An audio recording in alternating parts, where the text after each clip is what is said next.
Fellow human beings, Power Gamer here, and as we all know, happiness is the most important thing in the world. In fact, it's the only thing you'll ever need. Why would I buy food? I have Super Mario World.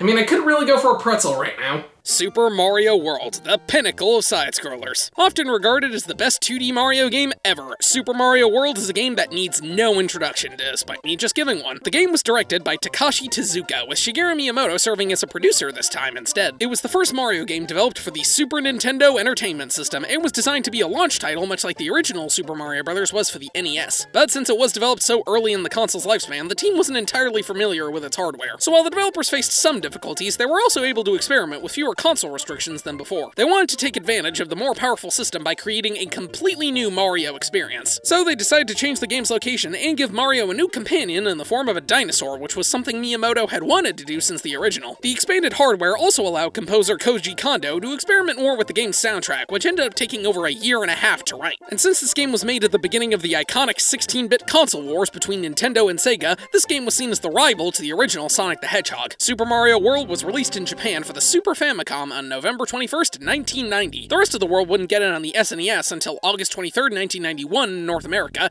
April 11th, 1992 in Europe, and July 1st, 1992 in Australia. Much like the original Mario game, it was a pack-in title for the system, which definitely helped its sales, and by extension, the game helped the sales of the console. It was hugely successful, selling over 20.61 million copies, more than any other Mario game except for the original. And people praised the everlasting hell out of this game, both when it was released and even now. It is regarded by many as the best Mario game ever made. It was later included in a second version of the Mario All-Stars pack, which was the exact same game, but Luigi had a different sprite, and it was later remade for the Game Boy Advance as Super Mario Advance 2. I played this game multiple times before, and I am really excited to play it again. When I got my SNES Classic, this was the very first game that I played on it, but now I actually own a physical copy of it, so this will be my first time playing it on an original cartridge. And with the recent release of the Super Mario Bros. Movie, I can't think of a better time to do it than now. The game is a bit unique in that the story directly ties to the previous Mario game, something the series rarely does. After defeating Bowser and the Koopalings, Mario, Luigi, and Peach take a vacation to Dinosaur Land, a prehistoric area populated by multicolored dinosaurs. Unfortunately, while lounging on the beach, the princess is kidnapped by Bowser again. Mario and Luigi go to save her, and along the way find a giant egg in the forest. The egg hatches, and they meet a large green dinosaur named Yoshi, who tells them his friends have also been kidnapped and are being held hostage by the Koopalings. So the brothers need to save them as well as Peach. About as simple of a story as previously. The only big thing is that this game introduced Yoshi to the Mario series. Graphically speaking, this game is a huge upgrade. We're on the Super Nintendo now, and the developers took full advantage of that. This game honestly still looks great. The colors, the sprite work, the environments, this game has aged tremendously well. The soundtrack has also seen an upgrade, and every song in this game is great. This is easily the most variety we've had in a Mario soundtrack up to this point. The happy feel of the overworld, the fast-paced intensity of the air levels, the ominous castle theme, the creepy ghost houses, the mysterious underground, it's all fantastic. While the presentation has changed a lot, the core gameplay is the same. Running, jumping, you know the drill at this point. But this game has easily the best controls in any 2D Mario game ever. It's hard to explain, but Mario just feels a lot better to play as than previously. He's not as wonky or slippery as the early games, and the jumping isn't as floaty as Mario 3. It's able to strike the perfect balance of having weight to it while not feeling too heavy. Because of this, the game feels a lot more fair in its challenge. Mostly. It certainly helps that the SNES controller is better designed since you use Y to run and B to jump, which is much easier than it was on the NES controller since it matches your thumb's alignment. But since the SNES controller has more buttons, we have some new additions to Mario's moveset. I mean, the X button is just another run button, but if you press the A button, Mario will do a spin jump. You can't jump as high as with the regular one since you don't gain any momentum, but this jump can obliterate almost every enemy and allow you to bounce off of any hazard. You can hold the L and R buttons to shift the camera, and yeah, I never use this. And if you hold up while carrying something like a shell, you can throw it upward to hit stuff above you. They also changed how the swimming works. If you're holding an item, you move forward automatically, and you can only exit the water by holding up on the D-pad. This is my third time playing through this game, and I genuinely just found that out now. We still have all the classic power-ups like the Mushroom, Fire Flower, and Superstar, but the ones that were introduced in Mario 3 are gone. That might sound like a bad thing, but they're replaced with something better than almost all of them. The only new power-up in the game is the Cape Feather, which is literally just a better Super Leaf. You can do a spin attack that's much faster and lasts longer. You can glide by holding the B button instead of mashing it, and best of all is that when you fly by running fast enough, once you reach your peak altitude, you can either hold forward to do a dive attack, which knocks out any enemy on the ground, or you can press back to keep your speed going and stay in the air. This nearly nearly breaks the game in half. If you can keep the momentum going, you can basically skip every level in the game unless it's more non-linear or has a wall in the way. It's like the P-Wing, only it actually carries into the next level, and you don't lose it right away if you get hit while flying. I love this thing. It is easily the best power-up in the game, and possibly the best power-up in Mario history. But the way the power-up hit points work is actually a bit different from before. We're sadly back to the older game rules, where if you get hit, you go back to small Mario no matter what. But I'm sure you noticed this box at the top of the screen. If you have a power-up but then collect another, the one you currently have is sent to the box. Unless you have a flower or cape and get a mushroom, that just goes to the box directly. If you press the select button or take a hit, the power-up in the box will fall and you can grab it. This means you can carry 2 power-ups at once. So if that happens, you basically have 2 hit points, but the difference is that with the flower and cape, if you don't have an extra power-up, you're back to being small. I'm kinda mixed on this, since on the one hand, being able to carry multiple power-ups is useful, but on the other hand, I still prefer the stronger power-ups giving you 2 hit points. The one thing I know I hate though is that the power-up in the box drops automatically when you get hit. So if you don't grab the power-up in time or die trying to get it, you lose both power-ups at once. This game also gets rid of the item storage and mini-games from Mario 3, but it does fix the issue of power-ups reverting if you take a hit. So if you find a flower or feather but get hurt before you grab it, you still get the power-up that you were supposed to get. There's also this P-balloon in certain levels, but this isn't a power-up, it's a power-down. It inflates Mario like a balloon, which I'm sure has led to some very unpleasant fan art, and allows him to slowly float across the stage. And when I say slowly, I mean slowly. It only lasts a short period of time, and if you get hit, you lose it immediately. It blows, but thankfully it's only needed for optional stuff. But while I did say the Cape Feather was the only good power-up this game introduced, it also did something far bigger, something that would affect the rest of the Mario series forever, adding something that's even more than a power-up.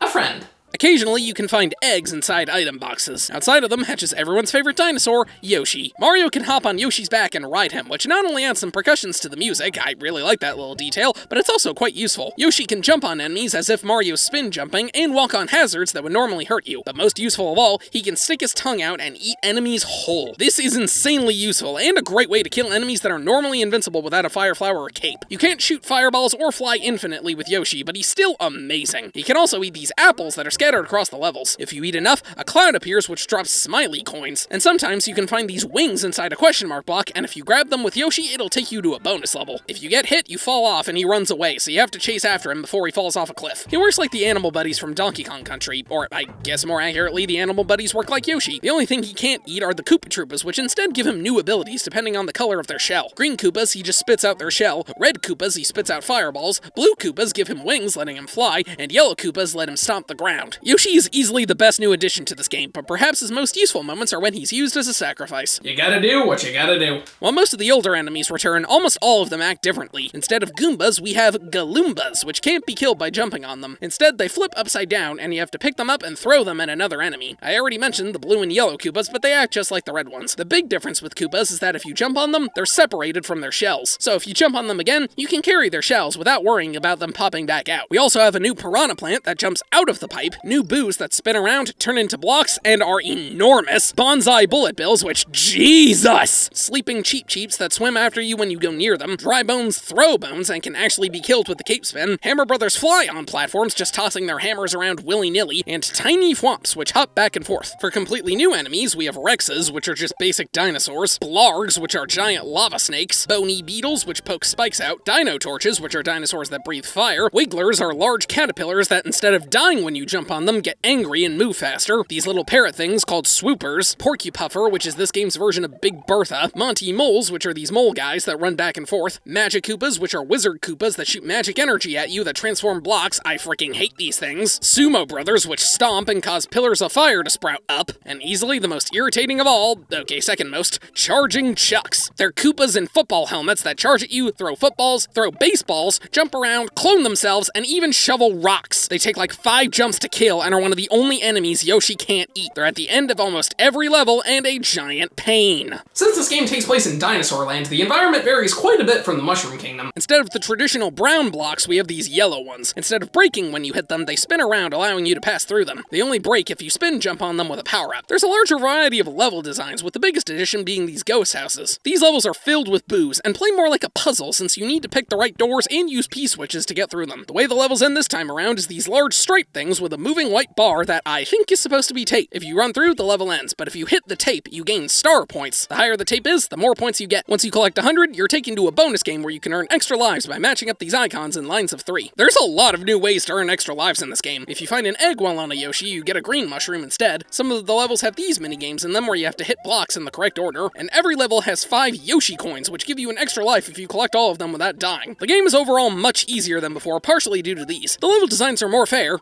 sometimes, and there's checkpoints in almost every level, which give you a free mushroom if you don't have a power-up, but easily the best addition to this game is saving! You can actually save your progress every time you beat a castle or ghost house, and if you get a game over, you go back to your last save point, so that is much more fair, and you don't have to beat the whole game in one sitting. Thank God. The only downside is if you turn the game off, your life count resets to 5, but I don't care. I can actually take a freaking break when playing this game, which is great because this is easily the biggest Mario game we've had so far. Like Mario 3, you pick your levels via an overworld map. Unlike Mario 3, the entire map is connected, so for the first time ever, you can replay levels you've already beaten. So if you're having trouble on a level, you can go back to an older one and grab some extra lives and power-ups. The only downside is it can take a while to get back to where you want to go. Except for the castles and ghost houses, every level is represented by a colored dot. Yellow dots are totally straightforward, but red dots have alternate exits you can find, most of which involve picking up these keys and taking them inside keyholes. Doing this will reveal an alternate path on the overworld, allowing you to access new levels. This really adds to the game's replayability, since there are tons of alternate paths you can take, and it's a lot of fun trying to find them all. The ones that you really want to look out for are the ones that let you find switch palaces. There's 4 total: yellow, green, red, and blue, and they each contain a giant button. Pushing the button will cause these outline blocks that are scattered across the levels to be filled in, which can help you find more shortcuts and just make the game easier. While every previous Mario game was split into worlds, this one is more split into areas.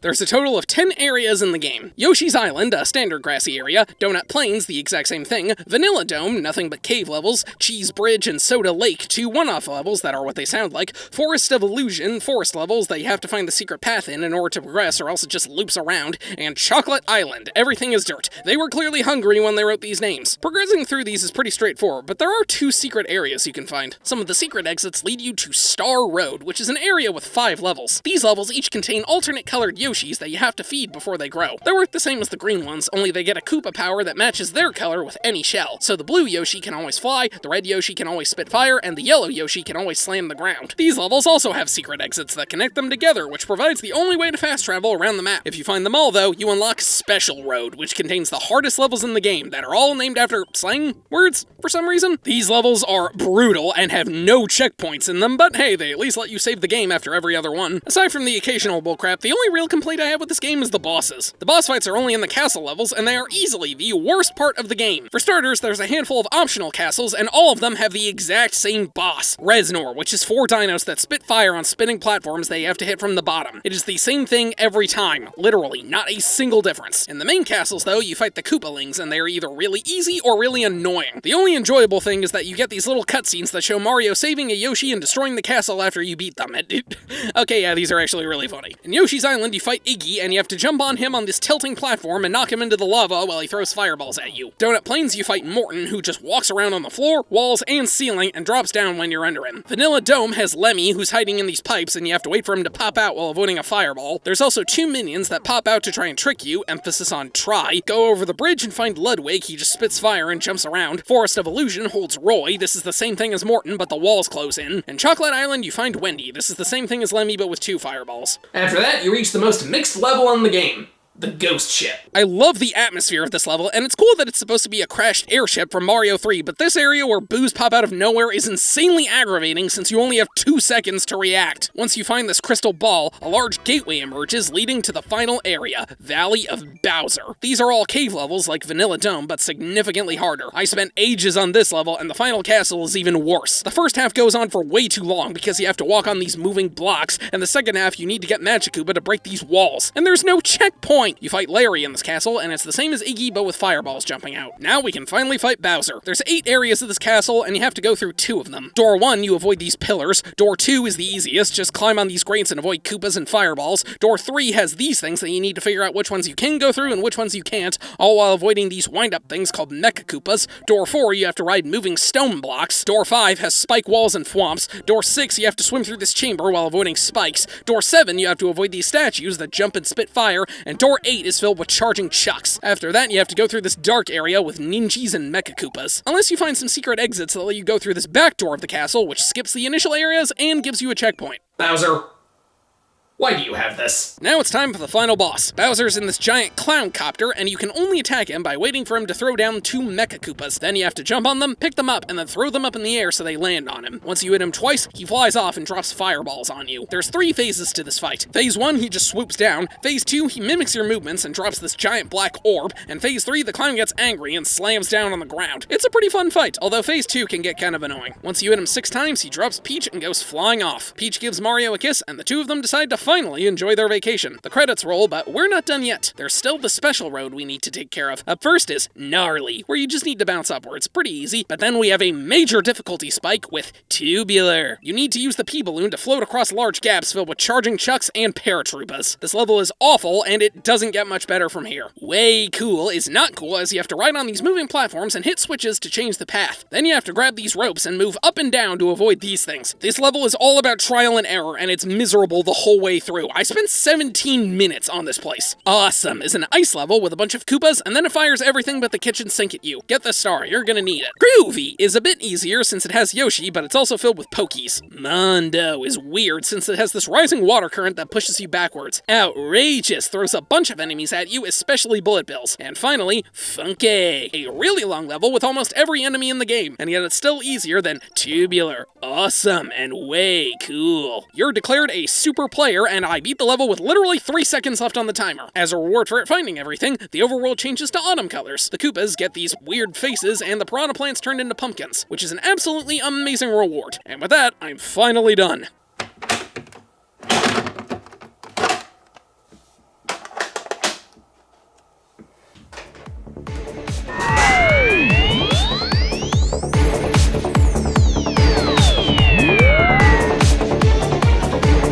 Game conquered.